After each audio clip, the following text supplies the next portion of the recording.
দিনাজপুরে বাণিজ্যিকভাবে কুকুরের খামার গড়ে তুলেছেন একজন উদ্যমী যুবক জাহিদ ইসলাম সোহাগ। এই যে কুকুরের খামার যেটাকে উনি নামকরণ করেছেন ডগ হাউস, এখানে বিভিন্ন প্রজাতির কিন্তু বিদেশি কুকুর রয়েছে। তিনি যেটা জানিয়েছেন এই ডগ হাউসে বিদেশি কুকুর লালন পালন ছাড়াও এখানে প্রজনন সহ তার যে ব্যবসায়িক সফলতা এসেছে। তিনি যেটা আরেকটি বিষয় জানিয়েছেন যে ইতিমধ্যে তার যে ডগ হাউসের যে পরিচিতি সেটা কিন্তু ব্যাপকভাবে ব্যাপ্তি লাভ করেছে। দেশের বিভিন্ন প্রান্ত থেকে কিন্তু যারা কুকুর প্রেমী বিভিন্ন সংস্থা এবং ব্যবসায়ীরা এই অনলাইনে তার কুকুর এখান থেকে ক্রয় করেছেন।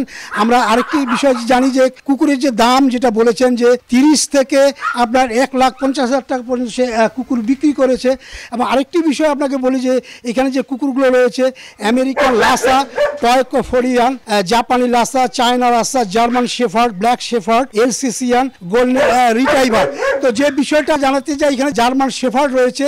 এই কুকুরটি গত 2 দিনে এখানে আমরা দেখলাম যে প্রায় 21টি বাচ্চা পর্যায়ক্রমে সে জন্ম দিয়েছে। এটি কিন্তু আমাদের অনেক অবাক করে দিয়েছে এবং বিভিন্ন প্রজাতির যেখানে কুকুরগুলো রয়েছে তার দেখা এবং তার পরিচর্যা করার জন্য সোহাগের সঙ্গে অনেক আমরা এখানে দেখেছি যে পরিচর্যা করছেন, তার সহকর্মী তাকে সহযোগিতা করেন।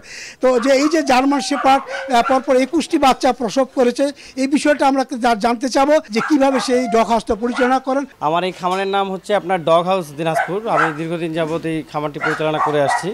তো আমার এই খামারে আজকে আমি দেখতেছি হঠাৎ করে বাচ্চা হইলো ডগের। তো টোটাল 21টা বাচ্চা হয়েছে। তো এই বাচ্চাটা হইতে প্রায় 24 ঘন্টা সময় লাগছে। গতকালকে আমি স্যালাইন দেওয়ার সময় একটা বাচ্চা হয়, তারপরে আস্তে আস্তে করে আরও বাচ্চা হয়, আরও বাচ্চা হয়।